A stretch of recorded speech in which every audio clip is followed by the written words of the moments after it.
안녕하세요. 저는 올해로 결혼 7년 차에 접어든 평범한 남자예요. 제가 오늘 들려드릴 이야기는 저희 장모님 때문에 겪었던 정말 어이없고도 황당한 사연인데요.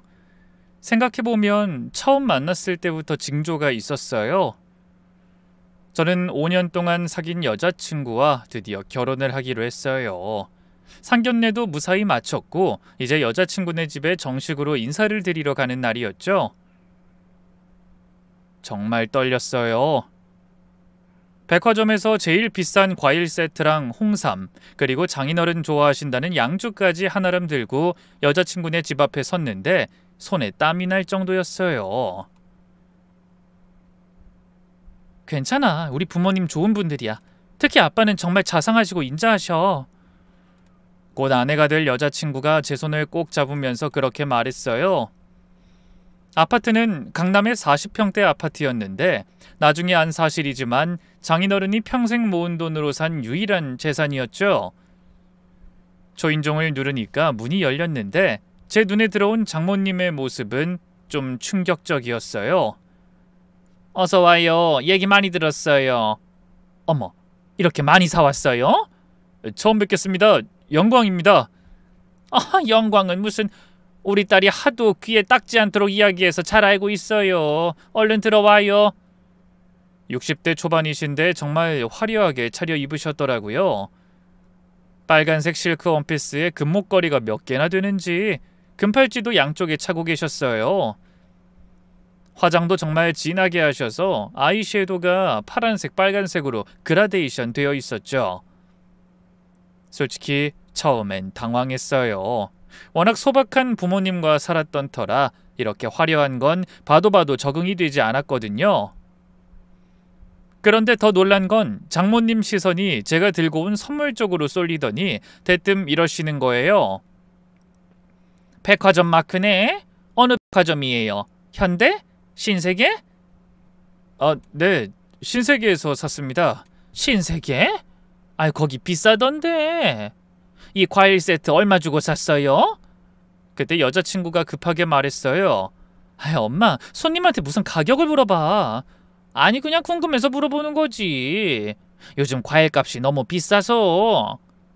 거실로 들어가니까 장인어른이 소파에 앉아 계셨어요. 정말 여자친구가 말한 대로 인자한 미소를 띤 분이셨죠. 깔끔한 니트 스웨터에 편안한 차림이셨는데 장모님과는 정반대였어요. 얘기 많이 들었네. 어서 와요. 앉아요. 안녕하세요, 아버님. 처음 뵙겠습니다. 잘 부탁드립니다. 우리가 잘 부탁해야지. 내 딸 성질이 영 좋지 않지? 아니요, 굉장히 좋은데요. 우리 딸을 진짜 좋아하는구만. 아빠, 내가 말했잖아. 나랑 진짜 잘 맞는다니까? 그래, 그거 하나면 돼. 장인어른은 정말 따뜻하게 맞아주셨는데 장모님은 계속 선물 꾸러미를 뜯어보시는 거예요. 하나하나 다 확인하시면서 품평을 하셨어요. 어머, 이거 6년근 홍삼이네? 이것도 비쌌을 텐데. 아이, 그리고 이건... 아이고, 양주야? 발렌타인 17년? 이거 한 병에 20만 원 넘지 않아요? 아이, 당신은 뭐 아까부터 그런 걸 자꾸 물어봐. 아이, 뭐 물어보지도 못해요. 참나. 두 분의 티격태격 모습에 사실 어쩔 줄 모르겠더라고요. 정말 민망했어요. 가격을 정확히 아시는 것도 놀랐고요. 엄마, 선물값 따지는 거 아니야. 아우, 정말 창피해. 아내가 얼굴이 빨개져서 말했지만 장모님은 아랑곳하지 않으셨어요. 아니, 그냥 고맙다고 하는 거지.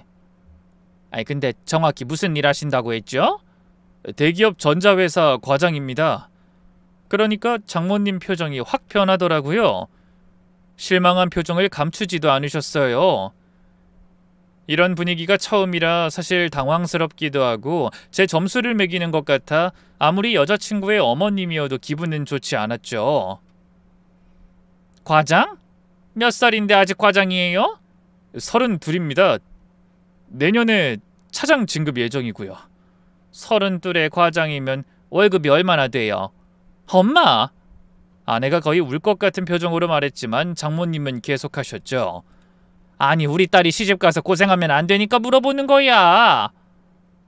그럼 연봉은 얼마예요?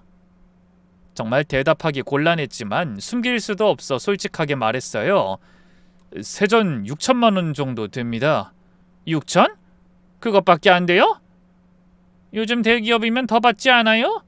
남들보다 입사가 늦기도 했고 뭐 저는 만족하고 있어요. 꿈이 작으시네. 장인어른이 헛기침을 하시면서 말리셨죠. 여보 그만해. 처음 온 손님 민망하게 왜 그래? 요즘 젊은 사람들 다 힘든데. 아 힘든 게 문제지. 우리 딸은 곱게 키운 딸인데 힘들게 살면 어떡해요? 분위기가 좋을 줄 알았지만 진땀 빼는 장인어른과 아내는 어쩔 줄 몰라 하며 저에게 미안해하더라고요. 저 역시 기분은 좋지 않았지만 그래도 어른이고 이제 곧 가족이 될 사이이니 좋은 게 좋은 거라고 생각을 하게 되었네요. 곱게 키운 딸 고생하며 사는 건 그 누구도 원치 않으니까 말이죠. 그리고 시간은 흘렀고 드디어 상견례가 있었어요. 호텔 한 식당으로 장소를 정했는데 장모님이 처음부터 불만이시더라고요. 아이 왜 특급 호텔로 안 잡았어? 남들 다 특급 호텔에서 하던데. 그러자 아내가 한숨을 쉬며 얘기하더라고요. 엄마 여기도 충분히 좋은 곳이야. 음식도 맛있고. 아이 좋긴 뭐가 좋아. 내 친구 딸은 신라 호텔에서 했다던데. 장모님은 본인 친구와 비교를 하시더라고요. 나중에 들어보니 장모님 친구분은 장모님의 영원한 라이벌이었대요. 뭐든지 비교 대상이었죠. 상견례 당일 저희 부모님은 정장을 단정하게 입고 오셨어요. 아버지는 은퇴하신 공무원이셨고 어머니는 평범한 주부셨는데 검소하고 따뜻한 분들이셨죠. 그런데 장모님은 또 화려하게 나타나셨어요. 이번엔 보라색 한복에 진주 목걸이를 2줄이나 하고 오셨더라고요. 머리도 미용실에서 올림머리도 하고 오셨는데 마치 결혼식 하객 같았어요. 인사를 나누고 자리에 앉았는데 장모님이 대뜸 이러시는 거예요. 사돈어른, 연세가 어떻게 되세요? 68입니다. 아, 저희 남편보다 3살 많으시네요. 그런데 현역에서 은퇴하신 지는 얼마나 되셨어요? 3년 됐습니다. 연금은 얼마나 나와요? 저희 아버지가 당황하셨어요. 첫 만남에 연금 얘기를 물으시다니 이쯤 되니 너무 무례하다고 생각이 들더라고요. 아무리 아내의 어머니지만 기분이 정말 나빴어요. 뭐 그럭저럭 생활할 정도는 됩니다. 그럭저럭이 얼마예요? 200은 넘어요? 여보! 장인어른이 말리셨지만 장모님 계속하셨죠. 아니 서로 집안 형편은 알아야 하지 않겠어요? 우리 딸이 고생할까봐 걱정돼서 그래요. 저희 어머니가 조용히 말씀하셨어요. 평생 온화하고 성품이 올곧으신 분이어서 그런지 참다가 겨우 꺼낸 말씀이신 것 같았죠. 저희가 부족하지만 제 아들은 성실하고 착한 아이입니다. 따님을 절대 고생시키지 않을 거예요. 성실하고 착한 게 밥 먹여주나요? 요즘 세상에 돈이 최고지. 분위기가 정말 싸해졌어요. 음식이 나왔는데도 아무도 젓가락을 들지 못했죠. 아내는 굉장히 저희 집에 미안해했고 장인어른은 또 이렇게까지 무례하게 하네라는 생각으로 거의 혀를 내두르셨어요. 그리고 집으로 돌아오는 차 안 아버지가 무겁게 말씀을 꺼내시더라고요. 그래도 며느리 될 애가 착하니 망정이지. 에휴. 여보, 그런 소리 하면 우리 아들 마음이 불편하지. 전 아무 말도 할 수 없었네요. 그리고 본격적으로 결혼 준비를 시작하면서 장모님의 요구사항은 끝이 없었어요. 먼저 예단 얘기부터 할게요. 저희 어머니가 정성스럽게 준비한 예물 목록을 보시고는 코웃음을 치셨어요. 이게 다야? 한복 두 벌하고 구두? 가방? 요즘 누가 이 정도로 예물을 해? 어머니, 저희 형편에 맞춰서 준비한 거예요. 그래도 외아들인데 집 한 채는 못 해주시더라도 전셋값 정도는 예물로 해주셔야지. 우리도 귀한 외동딸 시집 보내는 건데. 저희 부모님 형편이 딱 이 정도이시기도 하고 저희도 간소하게 하자고 이미 상의했습니다. 형편? 아니 기본은 해야지. 한복은 최소 4벌. 그것도 명품 한복으로. 그리고 밍크 코트도 있어야 하고 시계도 금시계로. 가방도 에르메스나 샤넬로 최소 3개는 있어야지. 제가 조심스럽게 말했어요. 어머니, 그렇게 하면 예단만 5천만 원이 넘을 것 같은데요. 5천만 원이 뭐가 많어? 평생 한 번인데. 내 친구는 예단만 1억 받았어요. 또 어머님 친구분 얘기였어요. 저희 어머니가 전화로 우시면서 저한테 하소연하셨죠. 사돈댁에서 요구가 너무 많아. 엄마가 최대한 해주고 싶은데 우리 형편으론 도저히. 정말 마음이 아팠어요. 아무리 올고 드신 분도 자식이 이런 상황에 놓이게 되자 속상한 건 어쩔 수 없었죠. 미안해. 우리 엄마가 철이 없어. 진짜 어머님 아버님한테 죄송해서 어쩌냐.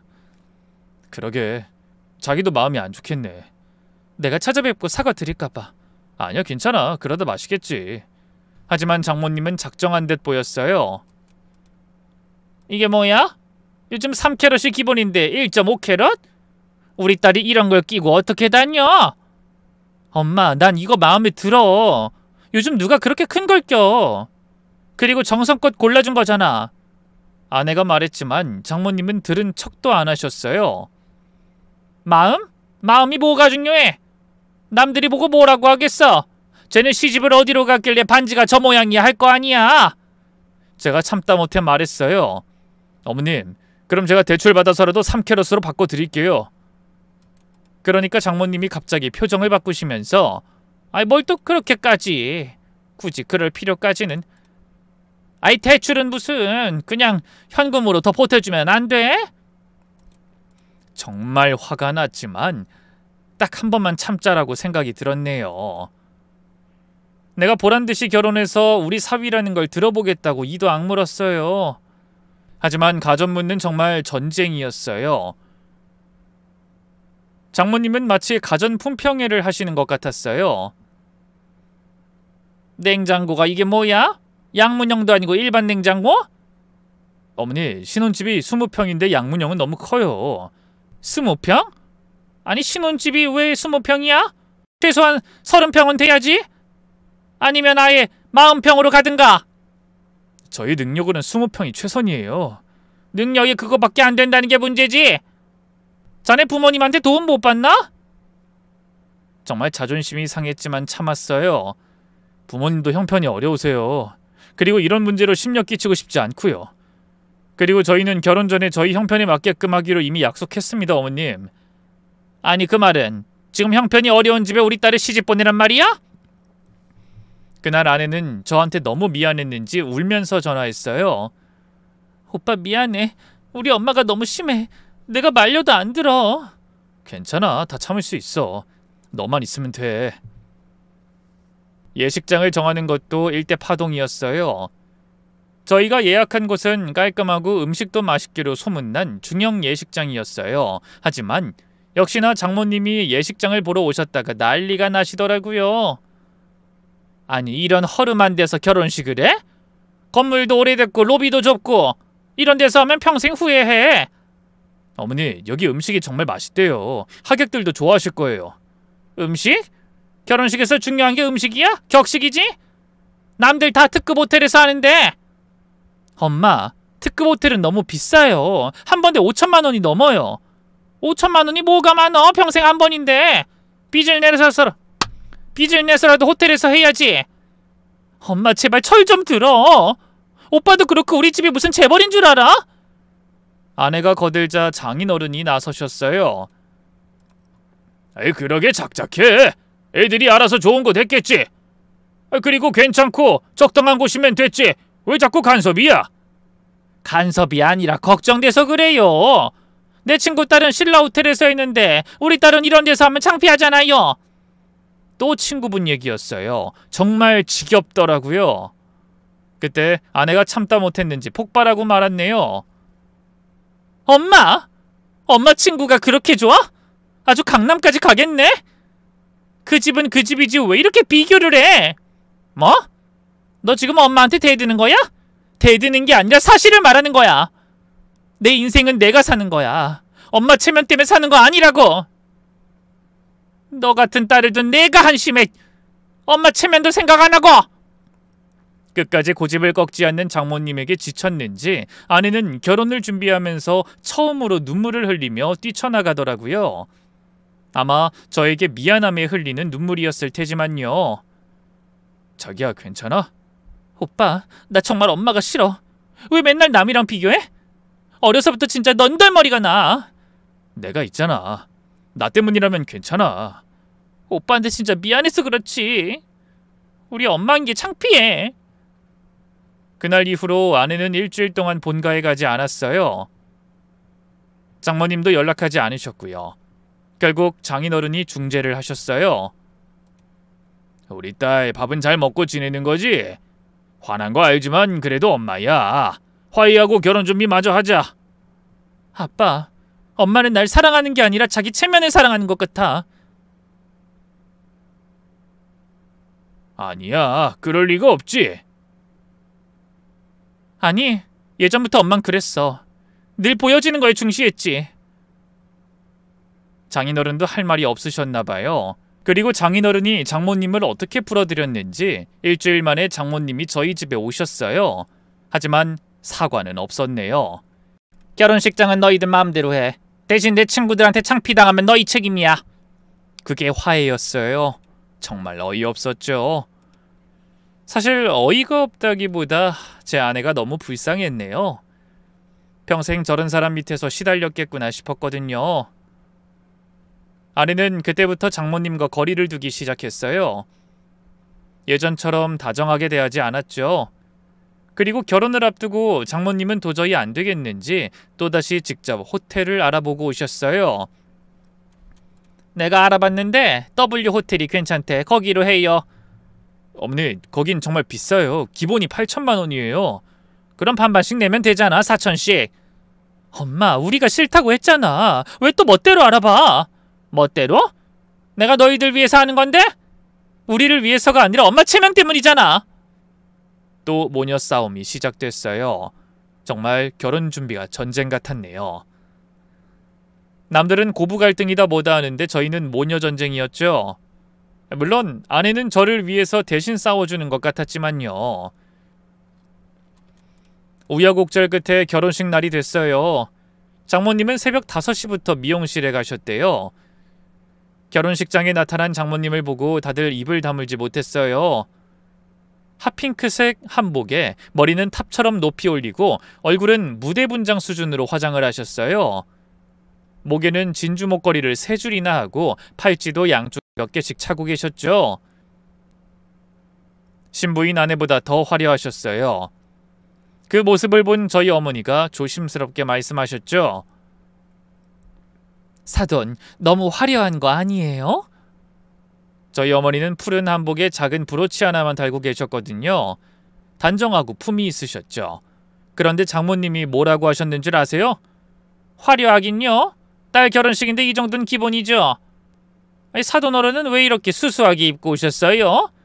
마치 남의 집 결혼식 온 것 같잖아요. 저희 어머니 표정이 굳어지셨어요. 저는 주인공이 신부라고 생각해서. 에이, 그래도 엄마도 주인공이죠. 좀 더 화려하게 입고 오시지. 이러면 손님들이 뭐라고 생각하겠어요? 정말 분위기가 싸해졌어요. 식장에서도 장모님은 계속 돌아다니시면서 하객들한테 이상한 말씀을 하셨어요. 우리 사위 대기업 다녀요. 과장이래요. 아직 과장이지만 곧 진급한대요. 예식장이 좀 그렇죠. 애들이 여기가 좋다고 해서 원래는 호텔에서 하려고 했는데 혼수는 뭐 그럭저럭 했어요. 요즘 젊은 사람들이 돈이 없으니까. 정말 쥐구멍이라도 숨고 싶었네요. 그런데 진짜 대참사는 피로연 때 일어났어요. 식사가 어느 정도 진행되자 장모님이 갑자기 일어나시더니 사회자한테 가서 뭐라고 하시는 거예요. 그리고는 마이크를 받아들었어요. 여러분, 오늘 제 딸 결혼식에 와주셔서 감사합니다. 제가 너무 기뻐서 노래 한 곡 할게요. 순간 식장이 조용해졌어요. 다들 당황한 표정이었죠. 장모님이 부르기 시작한 노래는 애모였어요. 떠나가는 님을 왜 못 잡냐고. 사람들은 나를 바보래. 음정도 박자도 다 틀렸어요. 게다가 감정을 너무 실어서 부르시는 바람에 마치 이별 노래 같았죠. 결혼식에 왜 이별 노래를? 하객들이 다들 어리둥절해 하는데 한 곡으로 끝나지 않았어요. 앵콜 받았으니까 한 곡 더 할게요. 앵콜을 아무도 외치지 않았는데도 계속 부르셨어요. 이번엔 님과 함께였죠. 저 푸른 초원 위에 그림 같은 집을 짓고. 그걸 보던 아내는 도저히 안 되겠는지 달려가서 말렸어요. 엄마 제발 그만하세요. 왜? 내 딸 결혼식인데 노래 좀 하면 어때? 엄마가 기뻐서 그래. 결국 장인어른이 나서서 장모님을 끌고 내려오셨어요. 됐어. 하객들 식사하시는데 방해되잖아. 아니 방해라니, 흥을 돋우는 거지. 정말 결혼식이 엉망이 됐네요. 나중에 하객들이 저한테 와서 위로해 주시더라고요. 저희 결혼이 아니라 장모님의 동무대 같은 행사였네요. 야, 뭐 특색 있고 좋은데 괜찮아. 니네 장모님이 너무 기쁘셔서 그런 거야. 그래, 고맙다. 근데 심하긴 하다. 어떻게 견디고 사냐? 보통 아니시겠어? 친구들과 지인들은 애써 웃었지만 저를 다 안쓰러워하는 느낌이었고, 결혼식을 본 지인들은 표정이 안 좋았어요. 그래도 이제 끝이다 생각했고, 그렇게 즐거운 마음으로 신혼여행을 떠났네요. 신혼여행을 다녀왔는데 집에 뭔가 이상한 게 있었어요. 현관문에 비밀번호를 누르고 들어갔는데 거실에 낯선 가구들이 있는 거예요. 이게 뭐지? 아내도 놀라서 둘러봤어요.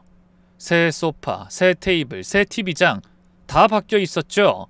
그때 장모님한테 전화가 오더라고요. 신혼여행 잘 다녀왔어? 집 봤지? 내가 다 바꿔놨어.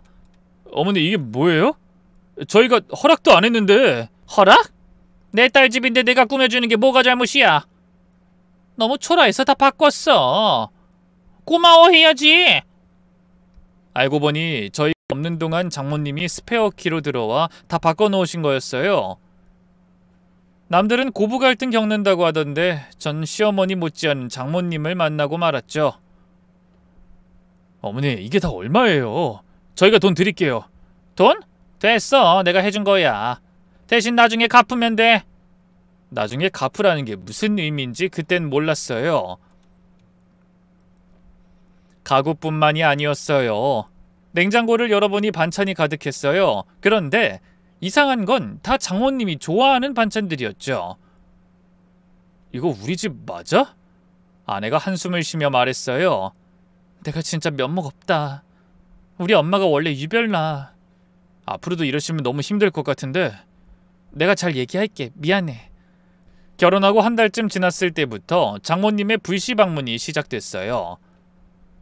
처음엔 일주일에 한 번이었는데 점점 늘어나서 나중엔 거의 매일 오셨어요. 그것도 예고 없이요. 어느 날은 퇴근하고 집에 왔는데 장모님이 소파에 앉아서 TV를 보고 계셨어요. 어머니 언제 오셨어요? 1시간 전에 왔어. 너무 심심해서. 미리 연락 주시면 제가 일찍 왔을 텐데. 연락? 딸 집에 오는데 무슨 연락이 필요해? 또 어느 날은 아침 7시에 초인종이 울렸어요. 문을 열어보니 장모님이셨죠. 이렇게 일찍 무슨 일이세요? 아침에 주려고 왔지.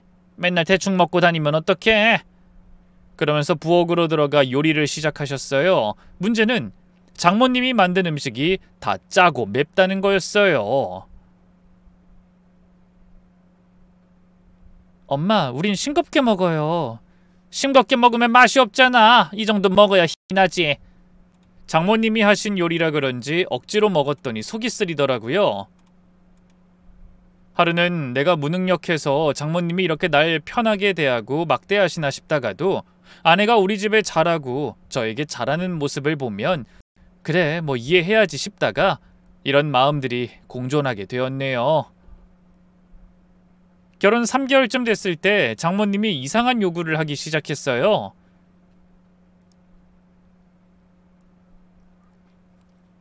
예, 너희 통장 좀 보자. 통장이요? 왜요? 돈 관리 제대로 하는지 봐야지. 젊은 사람들이 돈을 막 쓰잖아. 아내는 얘기를 듣자마자 바로 거절했죠. 엄마, 우리가 알아서 잘하고 있어. 알아서 잘한다고? 그럼 저축은 얼마나 해? 적금은 들었어? 그건 우리가 알아서 해. 그리고 나 결혼 전에 엄마가 충분히 해줬으면 됐어. 이젠 결혼해서 남편까지 있는데 이런 거 왜 엄마가 하려고 해? 괜찮아. 아니, 내가 도와주겠다는데 왜 그래? 혹시 뭐 숨기는 거 있어? 장모님은 끈질기게 요구하시더라고요. 걱정할 필요 없어. 우리 한 달에 200만 원 정도 저축해요. 200? 아니, 그것밖에 안 돼? 네 남편 월급이 얼만데? 최소한 300은 저축해야지. 나머지 100은 나한테 맡겨. 내가 대신 굴려줄게. 무슨 주식 투자를 하신다는 거였어요. 당연히 거절했죠. 결혼 6개월쯤 됐을 때였어요. 장모님이 또 찾아오셨는데 이번엔 정말 심각한 표정이셨어요. 처음엔 돈 관리를 해준다고 하다가 저희가 돈을 맡기지 않자 이번엔 급박한 목소리로 얘기를 하시더라고요. 엄마가 정말 급한 일이 생겼어. 무슨 일인데? 친구한테 돈을 좀 빌려줬는데 안 갚아서 3천만 원만 좀 빌려줄 수 있어? 저흰 정말 놀랐어요. 3천만 원이요? 그런 큰 돈이 어딨어요? 네 남편 대출 받으면 되잖아. 직장인은 대출 쉽다며. 제가 어이없어서 말했어요. 어머니, 저희도 전세 대출이 있어요. 더 이상 대출은... 전세 대출? 그깟 거 얼마나 된다고? 딸이 엄마 좀 도와주는 게 그렇게 어려워?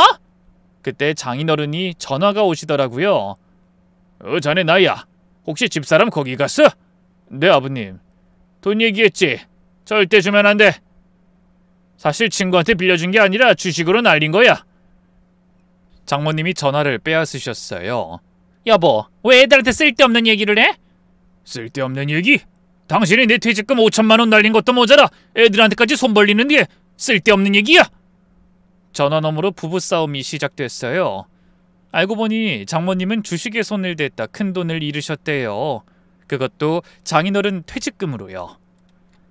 그 일이 있고 나서 장인어른이 저희 집에 오셨어요. 정말 초췌해 보이셨죠. 내가 니들한테 면목이 없다. 미안하다. 너희들한테까지 피해가 갔구나. 아버님, 저흰 괜찮아요. 사실 집사람이 원래 그런 사람이야. 돈을 물쓰듯이 쓰고 남한테 보이는 것만 중요하게 생각하고. 그러자 아내가 물었죠. 아빠, 엄마가 왜 그러시는 거예요? 친구들한테 뒤처지는 게 싫은가 봐. 특히 친한 친구 중에 부잣집 사모님이 있는데 그 사람이랑 계속 비교하면서 살아. 그러면서 장인어른이 충격적인 얘기를 하셨어요. 사실 우리 집도 원래는 괜찮았어. 내가 중견기업 임원이었거든. 근데 집사람이 투자한다고 이것저것 다 날렸어. 지금 사는 아파트가 유일한 재산이야. 정말 놀랐어요. 겉으로 보기엔 부유해 보였는데. 그리고 너도 알아야 할 게 있어. 뭔데요, 아빠? 절대 돈으로 니네 엄마 믿으면 안 된다. 평생을 그래서 내가 이러고 살잖아. 그러니까 생각 잘해야 해. 아빠도 시달렸겠지만 저도 학창시절부터 지금까지 내내 시달렸어요. 진짜 엄마가 이렇게 성인이 될 때까지 이럴 줄 몰랐어. 그날 아내는 중요한 결정을 했죠. 아빠, 저 엄마랑 연 끊을래요. 더 이상 못 참겠어요. 그래도 나를 봐서라도 평생 누구누구랑 비교당하면서 살았어요. 성적도 외모도 남자친구도 직장도. 그리고 돈 해달라 뭐 해달라 하다 본인 친구 딸이 누구랑 결혼했다더라 하면서 이제 남편까지 비교해요. 지쳤어요. 저도 지지했어요. 맞아요, 아버님. 아내가 너무 힘들어해요. 거리를 두는 게 나을 것 같아요. 장인어른도 결국 동의하셨어요. 사실 아내를 비난할 사람은 아무도 없었네요. 그래, 네가 그렇게 힘들었구나. 미안하다. 그 후로 아내는 장모님과의 연락을 최소화했어요. 장모님은 계속 전화하셨지만 아내는 받지 않았죠. 야, 너는 왜 엄마 전화 안 받아? 너 지금 엄마한테 삐진 거야? 그깟 일로? 엄마가 딸한테 돈 좀 꺼달라고 할 수도 있지 뭘 그런 걸 가지고 전화를 안 받아? 내가 널 어떻게 키웠는데? 하지만 아내는 단호했어요. 더 이상 엄마의 인형이 되고 싶지 않다고 했죠. 어느 날 장모님이 또 오셨는데 이번엔 명품 가방을 들고 계셨어요. 샤넬 클래스백이었는데 1,000만 원은 넘는 거였어요. 프로포즈용으로 아내에게 사주고 싶었던 가방이라 정확히 기억이 나는 가방이었네요. 어머니, 그 가방 예쁘지? 오늘 샀어. 아내가 놀라서 물었어요. 뭐? 그런 비싼 걸 왜 사요? 돈도 없다면서? 아니, 돈이 없는 게 아니라 당장 현금이 없는 거지. 카드로 샀어. 카드로? 아빠 카드예요? 아니, 내 카드. 할부로 샀으니까 괜찮아. 알고 보니 카드 빚이 이미 수천만 원이었어요. 장인어른이 나중에 알고 펄펄 뛰셨대요. 이 사람아! 카드 빚이 3천만 원이 넘는데 또 가방을 사! 아이, 친구가 이번에 에르메스 버킨백을 샀는데 나만 없으면 어떡해? 친구! 맨날 친구 타령이야! 우리가 그 집이랑 비교가 되나? 아, 비교가 왜 안 돼? 나도 그 정도 수준은 돼! 정말 한심했네요. 환갑이 넘은 분이 친구랑 경쟁한다고 빚까지 내면서 명품을 사다니. 결혼 1년쯤 지났을 때였어요. 장모님의 행동이 더 이상해지기 시작하더라고요. 장인어른은 뵐 때마다 얼굴이 수척한 게 너무 안쓰러우셨죠. 매일 화려하게 차려입고 외출을 하시는데 어디 가시는지 말씀을 안 하셨어요. 장인어른이 저희를 부르셨죠. 너희 엄마가 요즘 춤학원을 다녀. 춤학원이요? 그래, 스포츠 댄스인가 뭔가. 처음엔 운동삼아 좋다고 생각했는데 요즘은 좀 이상해. 아내가 물었어요. 어떻게 이상하신데요? 옷을 너무 젊게 입고 다녀. 미니스커트에 하이힐 신고 화장도 진하게 하고, 그리고 돈도 너무 많이 써. 확실히 이상했어요. 60대 중반의 나이에 20살처럼 옷을 입고 다니시니까요. 어느 날 아내가 우연히 엄마의 춤학원을 지나가다 창문으로 안을 봤대요. 그리고 저한테 전화했어요. 오빠, 엄마가 이상해. 왜, 무슨 일인데? 춤 선생이랑 너무 가까이 붙어서 춤을 추는데 그게 그냥 춤이 아니었어. 거의 몸을 밀착시키고 있었어. 불길한 예감이 들더라고요. 그 후로 장모님의 행동은 더욱 수상해졌죠. 아침 일찍 나가서 밤늦게 들어오시고 전화를 해도 안 받으시고 가끔 받으시면 뒤에서 음악 소리가 들렸어요. 어머니, 어디세요? 아, 친구랑 차 마시고 있어. 그런데 뒤에선 분명 댄스 음악이 들렸어요. 장인어른이 저한테 전화하셨어요. 내가 자네한테 이런 말까지 하는 게 그렇지만 집사람이 통장에서 또 돈을 빼갔어. 이번엔 1,000만 원이야. 1,000만 원이요? 그래. 뭐에 쓰는지 물어봐도 대답을 안 해. 혹시 너희한텐 뭐라고 하든? 저희한테는 연락도 잘 안 하세요. 그러던 어느 날 아내가 명동에서 장모님을 봤다고 하더라고요. 그런데 혼자가 아니었어요. 오빠, 엄마가 어떤 남자랑 팔짱 끼고 걸어가는 걸 봤어. 뭐? 남자? 춤학원 선생님 같았어. 40대 정도로 보이는. 정말 충격이었어요. 설마 장모님이... 하지만 장모님이라면 진짜 그럴 사람이라고 생각은 들었네요. 며칠 후 저희가 직접 확인하기로 했어요. 장모님이 춤학원 간다고 나가신 후에 뒤를 따라갔죠. 춤학원에 도착한 장모님은 정말 딴 사람 같았어요. 짧은 치마에 망사 스타킹, 하이힐을 신고 젊은 사람처럼 행동하시더라고요. 그리고 한 남자가 나타났죠. 키가 크고 잘생긴 40대 남자였는데 장모님을 보자 환하게 웃으며 다가갔어요. 사모님, 오늘도 정말 예뻐요. 어머, 원장님, 그런 말씀 마세요. 부끄러워요. 그는 박 원장이라는 사람이었네요. 춤학원의 원장이요. 장모님이 수줍게 웃으셨어요. 60대가 수줍게 웃는 모습이 정말 어색했죠. 그들은 춤을 추기 시작했는데 정말 충격적이었어요. 박 원장이 장모님의 허리를 꽉 끌어안고 장모님은 박 원장의 목에 팔을 두르고 마치 연인 같았죠. 아내는 참다 못해 뛰어들어갔어요. 엄마! 장모님이 깜짝 놀라셨어요. 아니 네가 여기는 어떻게... 엄마 지금 뭐 하는 거예요? 아니, 말도 없이 왜 와? 아니 그리고 뭐긴 뭐야, 춤 연습하는 거지. 박 원장이 능글맞게 웃으며 인사했어요.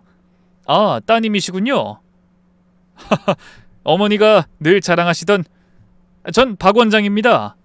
악수를 청하는데 아내는 정말 받기 싫어하더군요. 꼭 제비같이 생긴 것이 진짜 아니다 싶었거든요. 그리고 그날 밤 장모님이 저희 집으로 오셨어요. 화가 나신 표정이었죠. 너희가 왜 거기까지 따라와? 창피하게? 아내가 울면서 말했어요. 창피한 건 엄마야. 유부녀가 다른 남자랑 그렇게 들러붙어서 춤을 춰? 아, 춤이 원래 그런 거야. 너희가 뭘 알아? 엄마, 그 사람이랑 무슨 사이야? 솔직히 말해. 장모님이 잠시 침묵하다가 말씀하셨어요. 그래, 솔직히 말할게. 나 박 원장 좋아해. 원래도 특이하신 분이었지만 이런 말을 당당하게 한다는 게 정말 쇼킹이었죠. 그리고 아내는 얼굴이 빨갛게 달아올라 화를 내고 있었고요. 뭐라고요? 좋아한다고요? 그래, 평생 처음으로 여자로 대접받는 기분이야. 너희 아빠는 날 가정부로만 봤어. 하지만 원장님은 달라. 날 여자로 봐줘. 아내는 장인어른 얘기가 나오자 절규하더라고요. 엄마 정신 차려! 엄마 나이가 몇인데? 그리고 그 사람은 돈만 노리는 거야. 돈? 원장님은 그런 사람 아니야. 정말 나를 사랑해. 정말 답답했어요. 60대가 사랑 타령이라니. 일주일 후 장모님이 폭탄 선언을 했죠. 가족 모임을 하자고 해서 모였는데 나 이혼할 거야. 모두가 얼어붙었어요. 장인어른의 얼굴이 새하얗게 질렸죠. 뭐? 이혼? 그래, 더 이상 이렇게 살고 싶지 않아. 난 내 인생을 살고 싶어. 아내가 어이없다는 듯 화를 내더라고요. 엄마, 그 박 원장이란 사람 때문이지. 장모님은 대답하지 않으셨어요. 그게 답이었죠. 그리고 더 충격적인 건 장모님이 이미 변호사까지 선임하셨다는 거였어요. 재산 분할로 이 집 절반과 현금 받을 거야. 그리고 새 인생 시작할 거야. 장인어른이 허탈하게 웃으셨어요. 40년을 함께 살았는데 이렇게 끝나는구나. 그때 아내가 폭발했죠. 엄마! 엄만 정말 양심 없어? 평생 아빠 등골 빼먹고 살았으면서? 뭐? 너 지금 뭐라고 했어? 사실대로 말한 거야. 엄마가 뭘 해서 돈을 벌었어? 맨날 아빠 돈으로 명품 사고 친구들이랑 호텔 뷔페 다니고. 그게 나쁜 거야? 아내가 남편 돈 쓰는 게? 쓰는 정도가 아니라 탕진했잖아. 주식으로 날리고 사기당하고 그것도 모자라서 이젠 젊은 남자한테 빠져서 이혼까지 하겠다고? 장모님은 좀 충격을 받으신 듯 했네요. 너 엄마한테 어떻게 그런 말을... 엄마? 엄마가 날 딸로 봤어? 난 그냥 엄마가 엄마 친구들한테 자랑할 도구였잖아. 뭐? 맨날 누구네 딸은 이렇다 저렇다 하면서 날 비교했잖아. 내가 얼마나 상처받았는지 알아?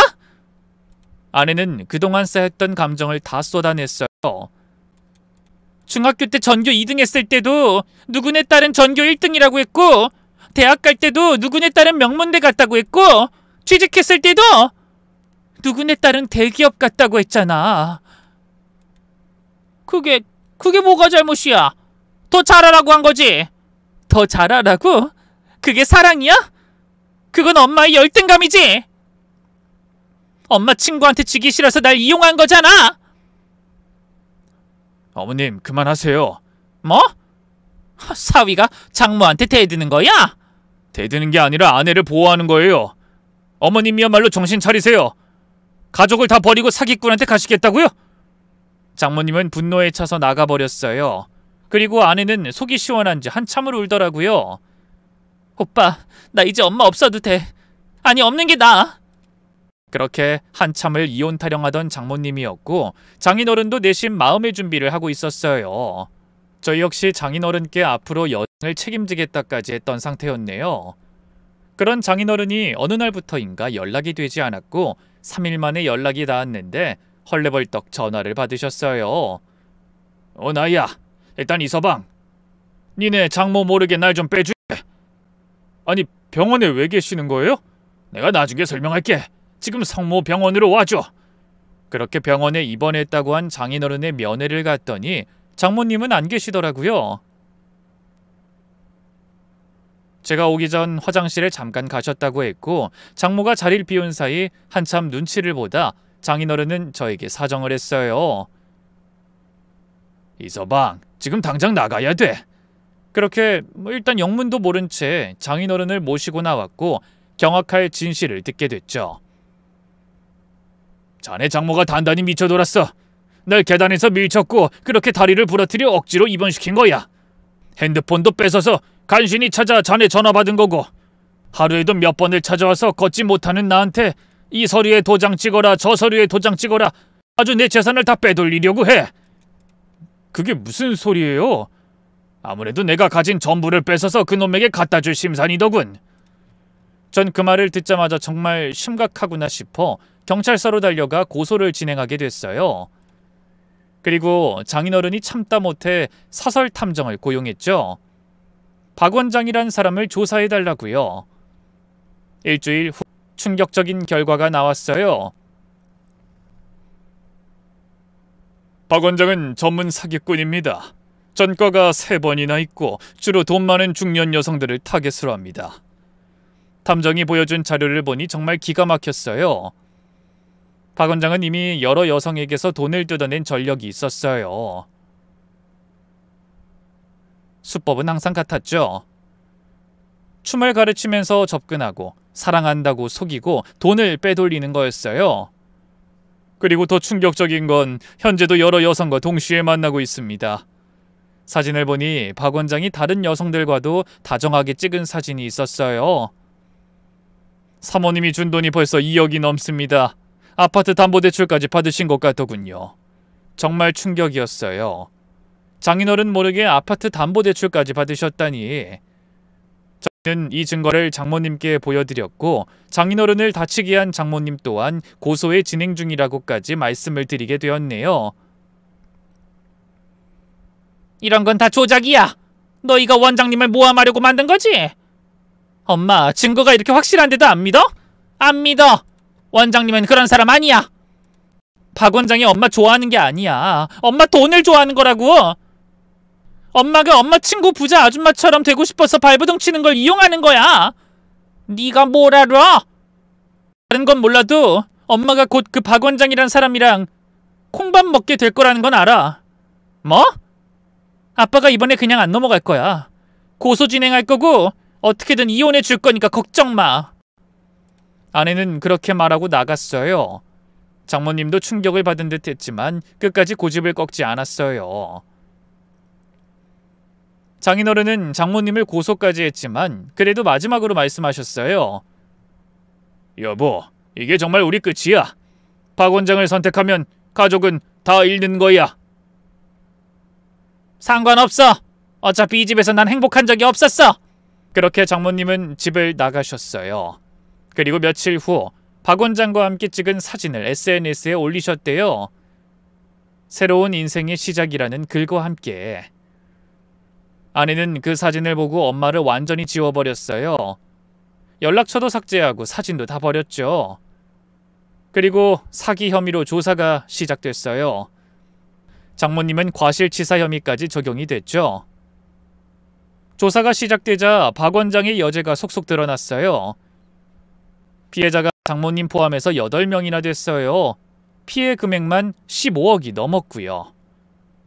경찰이 박 원장을 체포했을 때 그가 한 말이 정말 충격적이었어요. 그 여자들이 먼저 들이댔어요. 늙어서 외로웠나 봐요. 돈 좀 받은 게 뭐가 잘못입니까? 정말 파렴치한 인간이었어요.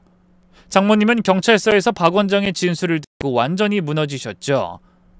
아, 그 아줌마요? 돈 많다고 해서 접근했죠. 사랑? 누가 그런 늙은 여자를 사랑합니까? 웃기지 마세요. 장모님은 그 자리에서 쓰러지셨어요. 재판이 시작됐어요. 박 원장은 사기죄로 기소됐고 장모님은 증인으로 출석했어요. 법정에서 모든 진실이 밝혀졌어요. 박 원장은 치밀하게 계획을 세워 부유한 중년 여성들에게 접근했고 그들의 외로움을 이용해 돈을 뜯어냈어요. 장모님이 준 돈만 2억 3천만 원. 그중엔 장인어른 모르게 받은 아파트 담보대출 1억 5천만 원도 포함돼 있었어요. 박 원장은 징역 7년을 선고받았어요. 하지만 돈은 이미 다 써버려서 한 푼도 돌려받을 수 없었죠. 장모님과 장인어른의 이혼 재판도 진행됐어요. 장모님은 유책 배우자로 판정받아서 재산 분할을 거의 받지 못했어요. 오히려 무단으로 받은 대출금을 갚아야 했죠. 결국 장모님은 빈털터리가 되셨어요. 그리고 과실치사 혐의가 있었기 때문에 그에 따른 벌도 받으셨네요. 재판이 끝나고 장모님은 작은 원룸으로 이사하셨어요. 화려했던 옷과 명품 가방은 다 팔아야 했고 이제는 식당에서 설거지를 하며 생계를 유지하셨어요. 네 아빠 말이 맞았어. 내가 너무 욕심이 많았어. 평생 남들과 비교하면서 살았지. 내 친구처럼 되고 싶어서 결국 다 잃었네. 장모님의 눈에 눈물이 고였어요.